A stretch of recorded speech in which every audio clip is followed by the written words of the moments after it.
Bora lá então para mais um episódio. Hoje eu gostaria de falar mais uma vez sobre a gestão integral enxuta, que é um modelo que eu venho trabalhando com os meus clientes do processo de mentoria consultiva atuais, né, desde que eu desenvolvi o modelo de gestão integral enxuta, que é um modelo diferente do que você conhece no mercado. Não inventei a roda, não trouxe nada extremamente glamuroso, nem algo de guru para prometer para ninguém. Não, o que eu fiz foi pesquisar de 2023 para cá, até hoje, me tornei pesquisador. Sou um pesquisador profissional, posso me considerar assim, porque tenho sido orientado por mentores, tenho escrito artigos, agora já saíram 2 livros que estão prontos para serem publicados, virão outros, e um modelo geralmente ele é criado em cima de pesquisas que foram feitas. Essas pesquisas foram realizadas, obviamente, com os meus clientes de mentoria consultiva. Eu já atendi ao longo dos 10 anos que vou fazer esse ano só como mentor consultor, desde 2017 para cá, fora os meus outros 16 anos aí como consultor externo, posso chamar assim, da minha primeira fase como consultoria. Só desses últimos 10 anos eu já atendi mais de 4.380 pessoas, mais ou menos. Então é um número bastante grande, de pessoas diferentes, de perfis diferentes, de mercados diferentes. E eu resolvi, de 2023 para cá, fazer uma pesquisa mais lenta, mais subsidiada pelos atendimentos que eu tenho feito.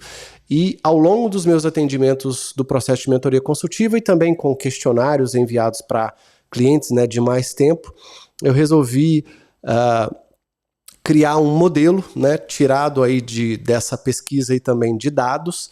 E um terceiro pilar da pesquisa são os estudos, Muita leitura de artigo técnico, de livro e de mentoria com pessoas que estão ligadas a esses mercados. E o que eu fiz foi juntar a teoria integral, baseada no que uma pessoa chamada Ken Wilber começou a escrever, que hoje já é amplamente aceita em vários nichos, vamos chamar assim, vários mercados.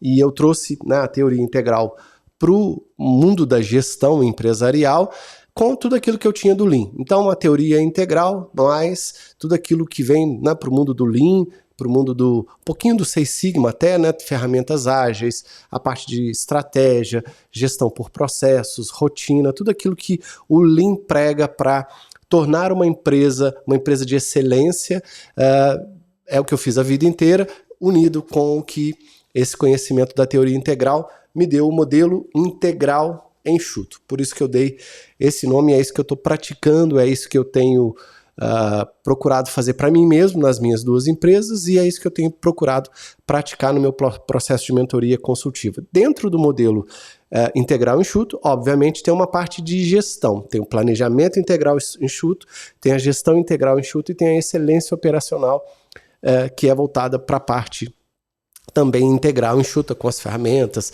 tudo aquilo que é da base da pirâmide organizacional. E muitas das coisas que a gente faz, por que eu fiz me perdoe por essa introdução longa, muitas das coisas que a gente faz de gestão, que tem aí uma irmã gêmea chamada liderança, casada. Gestão é focada em processos, em estratégia, em rotina. Liderança é focada em pessoas, por isso que a gente lidera pessoas e gere processos, estratégia, números, indicadores, rotinas e assim por diante. A maioria dos gestores que eu trabalhei e venho trabalhando através do meu processo de mentoria consultiva, eles, além de precisarem, obviamente, aprender aquilo que eles não sabem para os seus respectivos nichos, eles precisam exercitar isso na prática. Óbvio, não adianta eu ler um livro se eu não pratico, eu não adquiri eu só adquiri o conhecimento, eu não adquiri a sabedoria de, além de saber fazer, ter algo que a sabedoria abrange de muito mais completo do que apenas o conhecimento. Porque o conhecimento pode estar dentro da sua cabeça e você, em determinadas situações, ou dependendo aí do que você está passando, você nem conseguir aplicá-lo.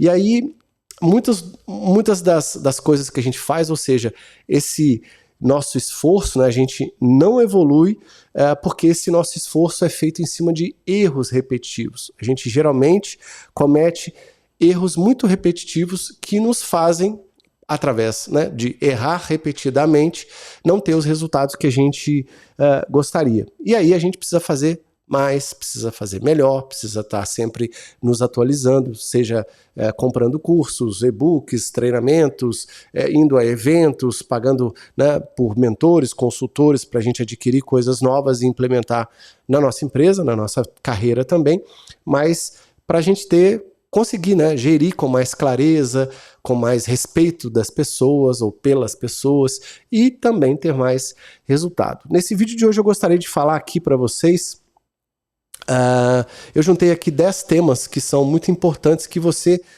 precisa aprender para você parar de fazer, né? Por isso que existem coisas que você precisa parar de fazer para gerir melhor a sua empresa. Muitas das vezes, inclusive eu aqui no meu próprio canal, eu falo daquilo que você deve fazer. Agora, parar de fazer é algo que muitas vezes a gente não escuta, né? E te dá, sob essa outra ótica, algo que você possa implementar aí no seu dia a dia como gestor, como empresário, gestor ou como líder, gestor, executivo aí da sua empresa. Então vamos lá, direto ao ponto. A primeira coisa que você precisa parar de fazer é parar de tentar controlar tudo, né? Um gestor, ele tem processos que, teoricamente, deveriam estar mapeados, padronizados e rodando. Cada área da sua empresa, ou cada macro processo, eu gosto de chamar como macro processo, tem ali coisas a serem feitas por pessoas, né? Então, tem um processo de marketing que tem uma rotina para ser conduzida, e em cima dessa rotina, sendo conduzida por pessoas, serem feitas coisas que são rotineiras e outras nem tão rotineiras, para se cumprir aquilo que, né, o dia a dia necessita, para se fechar o que a semana necessita, para se fechar o que o mês necessita, que está indo de encontro aos resultados. É sempre assim, diário, com foco no mensal, no semanal, que vai trazer o resultado mensal, né? Obviamente, toda semana traz o resultado mensal. E parar de controlar tudo é como é que eu vou dizer assim, é algo extremamente difícil, né?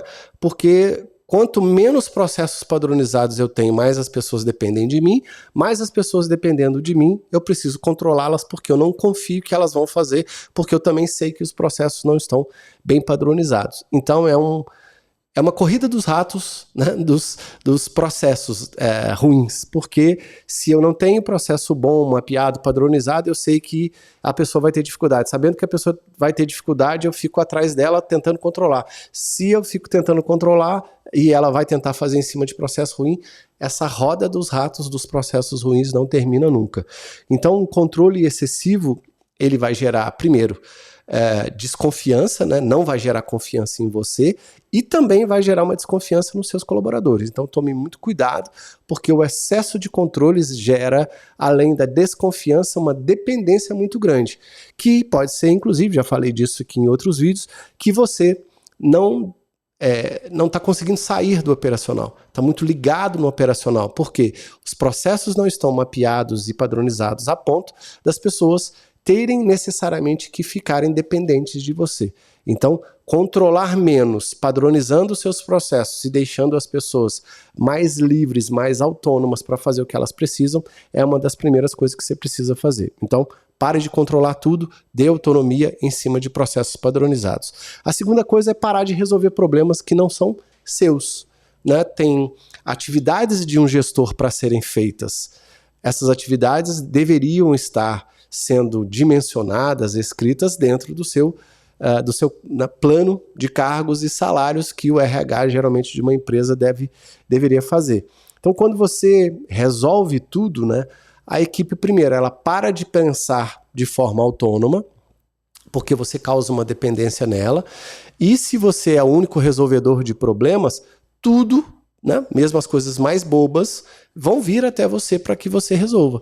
Quando você treina as pessoas, quando você tem processos, quando você dá autonomia e elas estão treinadas para fazerem e resolverem eventuais problemas, as coisas andam e você não fica ali, não só apagando fogo, né, mas você vai investir o seu tempo para gerir, né, e também para liderar pessoas.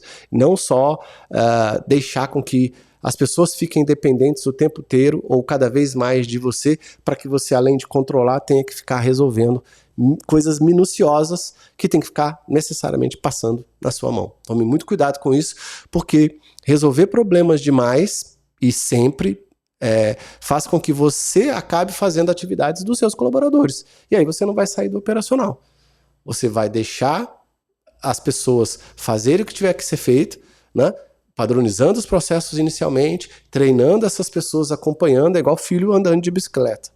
Eu padronizo a bicicleta, ajusto a bicicleta para ele, começo a andar, ensino a andar, deixo com as 2 rodinhas, depois tiro uma rodinha, depois tiro uma segunda rodinha, depois acompanho, mesmo que ele caia e machuque ali um pouquinho às vezes, até que ele tenha autonomia de andar de bicicleta sozinho. Colaborador é a mesma coisa. A terceira coisa é parar de confundir urgência com importância. Porque para muitos empresários que eu conheço, e eu hoje tenho aí um número muito bom de clientes, né, de mentoria consultiva, e sou conselheiro de 2 CEOs de média grande empresa e outro é de uma multinacional, tudo que é urgente acaba virando incêndio, e esses 2 CEOs passam por isso, né, e acaba que nada que é importante avança, né? Então, as coisas se transformam em incêndio o tempo inteiro, e aquilo que é importante realmente você não vai deixar avançar, porque você está só tratando de coisas extremamente urgentes. Diretores, CEOs, empresários geralmente são assim, né?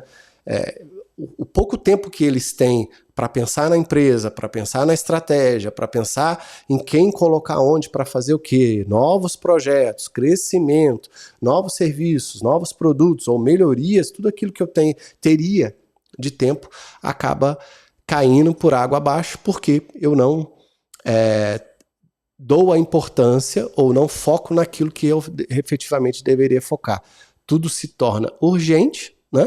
A gente já sabe que a gente tem 3 tipos de atividades macro, né? Tem as atividades urgentes, tem as atividades importantes e as atividades de rotina.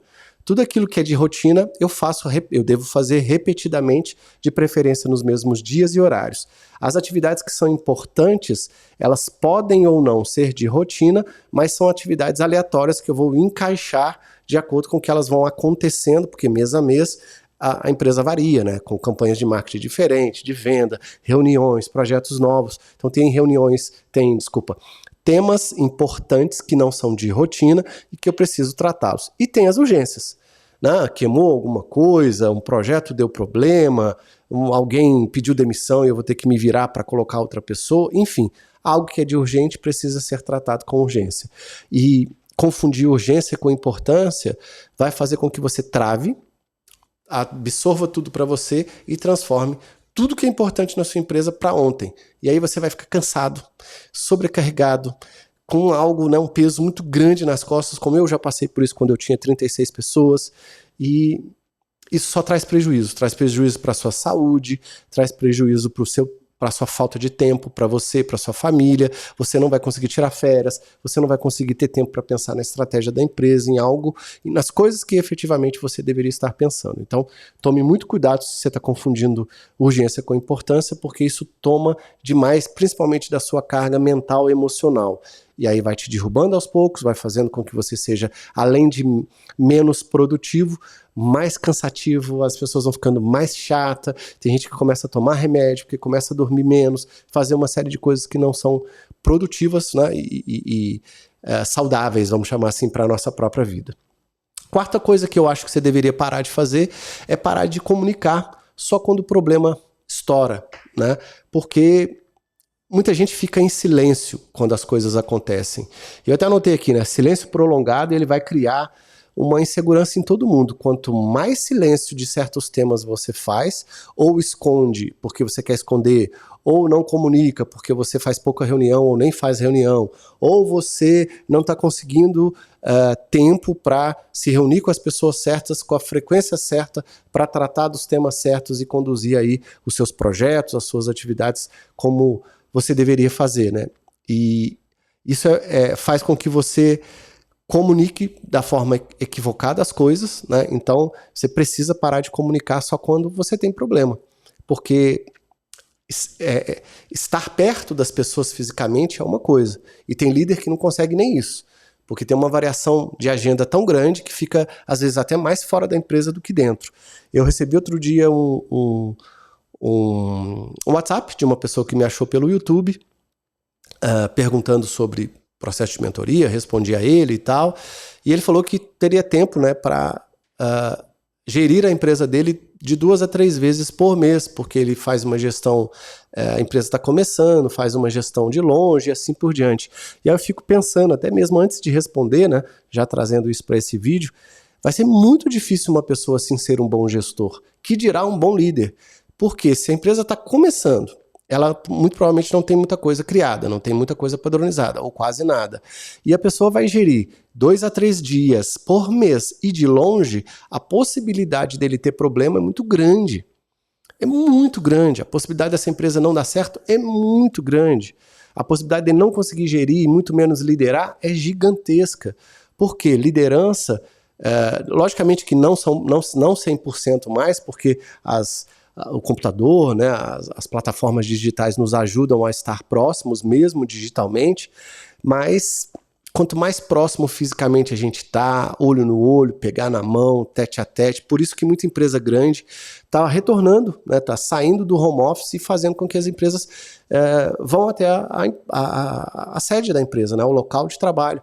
E eu concordo em partes com isso, não totalmente, né, não precisa voltar 100% a depender da função, mas para muitos cargos, para muitas funções, o tete a tete, o olho no olho, pegar na mão, sentar na mesma sala, fazer uma reunião, otimiza demais a sua produtividade, os resultados de um projeto, as decisões que precisam ser tomadas, o brainstorming que precisa ser feito, enfim, melhora demais o presencial. Eu, inclusive, gosto e prefiro, sempre que eu posso, dar a mentoria aqui no meu escritório, presencialmente. Eu vejo que rende muito mais. 1h30 de mentoria presencial aqui vou chutar, tá? 30% mais efetivo do que uma mentoria 100% online.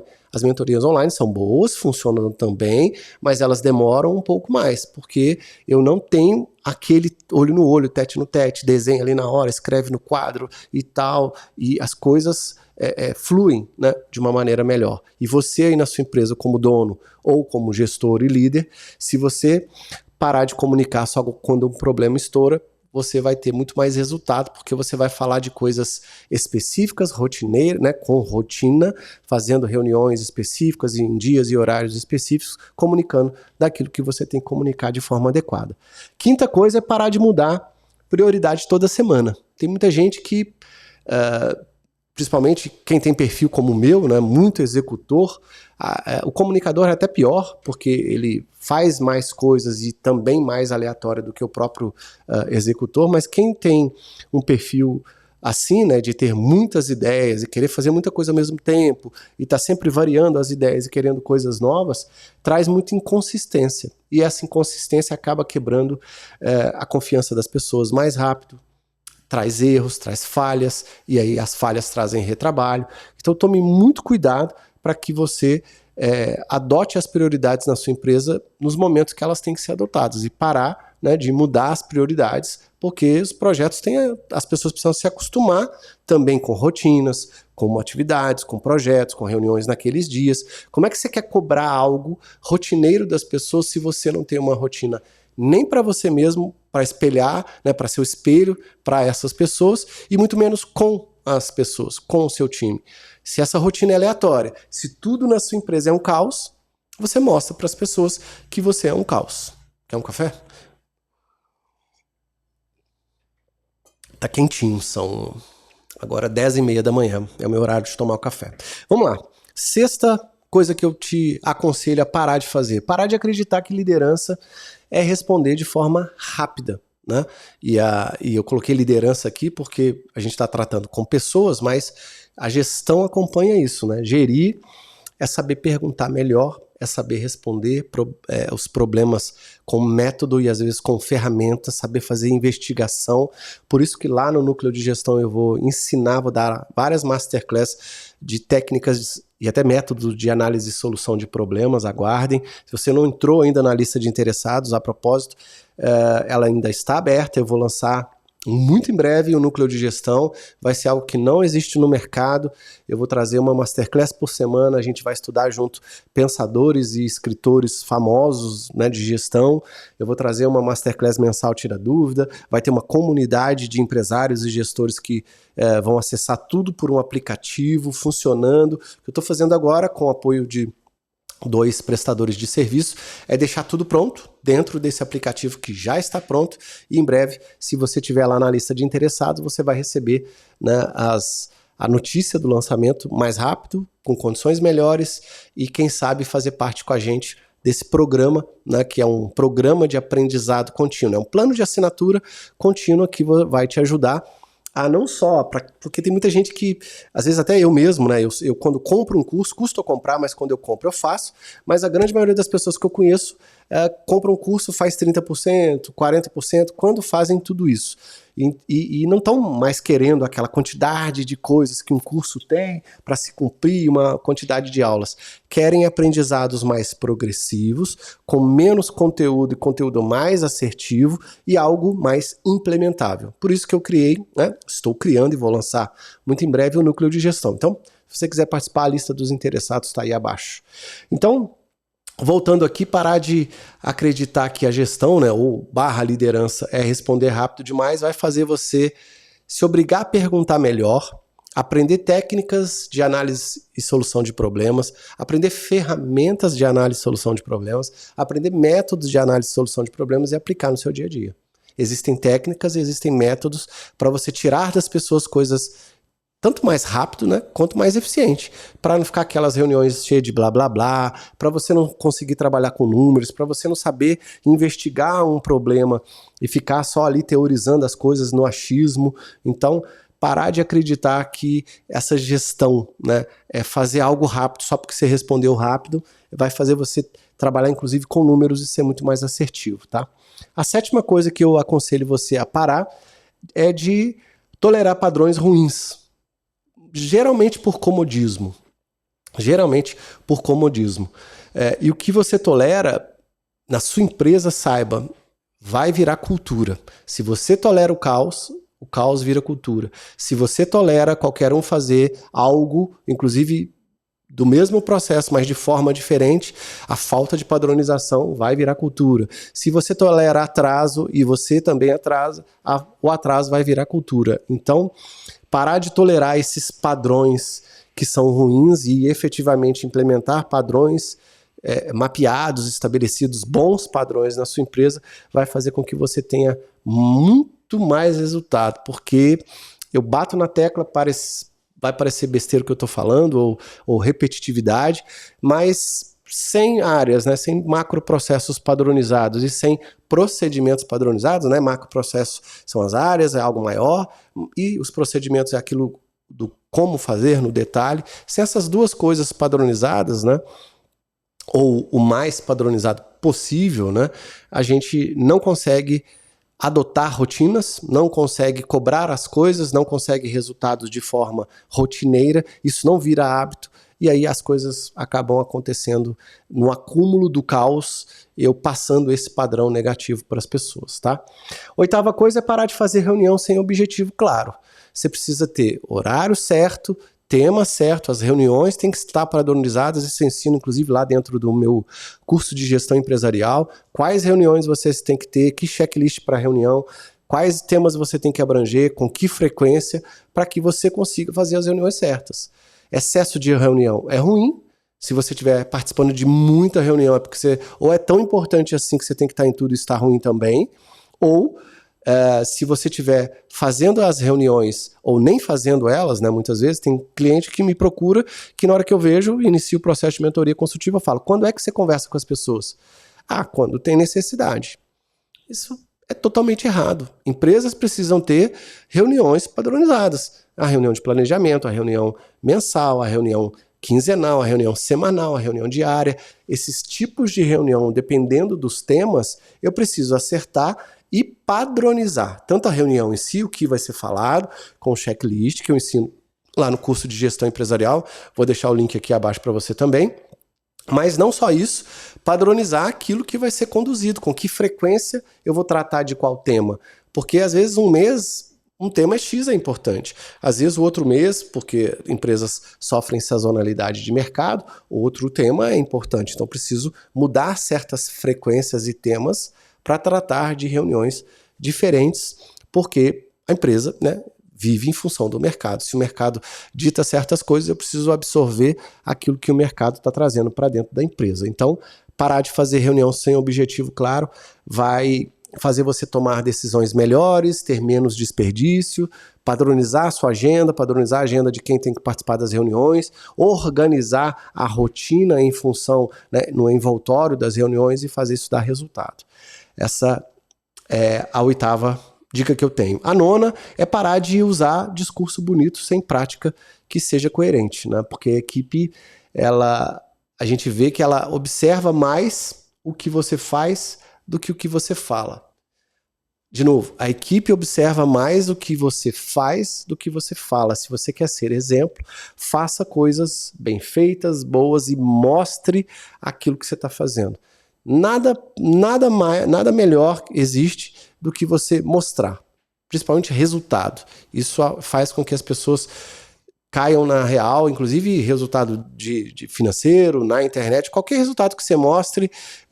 Tem cliente, por exemplo, que fala, minha família não acredita em mim. Acerta a mão, ganhe dinheiro com esse que a sua família não está acreditando. Pode ser que automaticamente elas vão passar a acreditar apenas pelo que você está alcançando como resultado. Então, parar de usar discurso bonito, né, é importante, porque a equipe vai ver exatamente o que você está fazendo, não aquilo apenas que você está falando. E a 10ª e última dica, né, para você parar de fazer é parar de ignorar a sua própria exaustão. Né? Por quê? Porque quando a gente está cansado, a gente toma decisão ruim e a gente chama isso geralmente de pressão. Pressão do mercado, tá com falta de tempo, falta de dinheiro, falta disso, falta daquilo. E se você parar de ignorar essa própria exaustão que você mesmo está gerando porque você não está conseguindo fazer aquilo que você deveria fazer e parar de dar desculpa porque a culpa é nossa, né? E essa nossa meia-culpa que a gente tem que fazer precisa estar voltada para as melhorias que a gente às vezes não sabe, não tem solução e tem receio de procurar ajuda. Eu já tive, né? Eu trabalho apoiando pessoas. Imagina, se eu fosse ser o bambambam e me achar assim e não procurar melhorar. Eu ia achar que eu sou o melhor consultor, o melhor mentor, o melhor em tudo, e eu não sou. Tem coisas que eu sou muito boa, tem coisas que eu preciso melhorar. Inclusive, esse ano já está previsto uma mentoria em algo que eu preciso me desenvolver. E ninguém é bom em tudo, não vai ser, e a gente precisa estar caminhando para levar a nossa empresa para onde a gente quer, ou a nossa carreira, se a gente for um executivo, um gestor, um colaborador qualquer aí, CLT, levar a nossa carreira também em prol daquilo que a gente deseja. Crescer financeiramente, agregar mais valor para a empresa, ter uma carreira sólida, mudar de emprego se for o caso, ou se a gente for empresário, fazer a empresa efetivamente alcançar os resultados que a gente deseja. Então, fazer uma melhor gestão não precisa ser perfeito, né? Vai exigir uma coisa que o modelo integral enxuto fala, né, que é uma palavra que eu uso muito hoje em dia, que é consciência. A gente, quando melhora, aprende, ganha mais habilidade, ganha mais experiência e vai aprendendo com os nossos próprios erros e acertos, a gente vai ganhando consciência em cima do conhecimento, consciência em cima de novas habilidades, consciência em cima da própria experiência. E esse nível de consciência, isso serve para tudo na vida. Quando a gente vira pai, quando a gente vira mãe, quando a gente compra carros mais caros, ou quando a gente, sei lá, não construiu e passa a construir, você adquiriu consciência do que você deve e não deve fazer. O modelo integral enxuto que eu criei, ele é para isso, é para que com métodos e ferramentas você não só aplique a parte prática da coisa, né, técnica, de implementar esses métodos e ferramentas na sua empresa para você ser um bom gestor, mas para que você, como gestor, ganhe consciência em cima de conhecimento e habilidade para você ser um gestor melhor, um líder melhor, como pessoa, independente das técnicas, porque a gente sabe que a gente não vai ser bom em tudo. E a gente tem especialidades, facilidades, coisas que a gente pode potencializar, e se a gente souber aplicar isso no nosso negócio, naquilo que a gente é bom, conseguir ser, né, e aplicar o fato da gente ser bom naquilo, show, e aquilo que a gente for ruim, procurar apoio, procurar, né, buscar cursos, e-books, mentorias, consultorias para a gente se desenvolver naquilo que a gente precisa se desenvolver, naquilo que a gente é ruim ou não é tão bom assim, para alcançar os resultados. Então é consciência. Novos métodos, novos modelos de gestão vão exigir de você tempo, esforço, mas vai te dar a consciência necessária para você evoluir. A gente está evoluindo como pessoa, a gente está evoluindo enquanto ser humano, dentro da família, enfim, né? E aí as teorias da filosofia, do desenvolvimento humano, cada uma prega de um jeito, obviamente, mas aquilo que foi importante para você é o que você tem que buscar, é aquilo que você valoriza, é aquilo que está mais próximo da sua mão, na fase de vida que você está passando, isso é muito importante, porque a gente como empresário, eu estou entre os 30 e 40, então preciso fazer isso e isso. Eu estou entre os 40 e 50, então já é outra fase. Eu estou com a empresa consolidada, com problemas mais esporádicos entre os 50 e 60, é outra fase. Então a sua fase de vida e a fase da sua empresa, se está muito no início, se está em fase de crescimento, se está em fase de venda, se está em fase de consolidação, enfim, a sua fase e a fase de vida vai ter que casar nas duas coisas para que você consiga potencializar isso, né? E dentro dessas fases tirar o resultado que você deseja. Espero que, deixando de fazer o que eu falei aqui, né, faça com que você tenha mais resultado. Então essas são coisas, esses temas, né, obviamente com coisas mais práticas, é que a gente vai lidar lá no núcleo de gestão. Se você tiver afim, a lista de interessados está aqui. Espero que você tenha gostado desse vídeo, pessoal. Deixo aqui o meu abraço a todos que deixam aqui os seus comentários. Se você tiver pergunta, escreva aqui, eu sempre respondo. Se você tiver sugestão de vídeos para que eu fale, deixe aqui nos comentários também. E se você não se inscreveu ainda, se inscreva, porque a sua inscrição faz com que esse canal cresça. Crescendo o canal, esses vídeos chegam a mais pessoas e me ajudam, né, a divulgar o que é o meu propósito aqui, que é estar aqui divulgando a gestão, né, como um guarda-chuva amplo aí, diante do modelo integral enxuto, que é o que eu faço hoje, para mais pessoas. Se você me ajudar a fazer isso, eu acho que eu vou contribuir. Tenho certeza que eu vou contribuir muito melhor para a gente ter um país melhor, com empreendedores melhores, com gestores melhores, para que a gente, junto com você, a gente possa fazer o nosso país melhor. Essa é a minha missão, o meu propósito, e espero contar contigo. Então se inscreva no canal, divulgue esses vídeos para mais pessoas, para a gente aumentar essa corrente do conhecimento aí, para ajudar mais pessoas também. Grande abraço e até o próximo vídeo. Tchau, tchau, pessoal.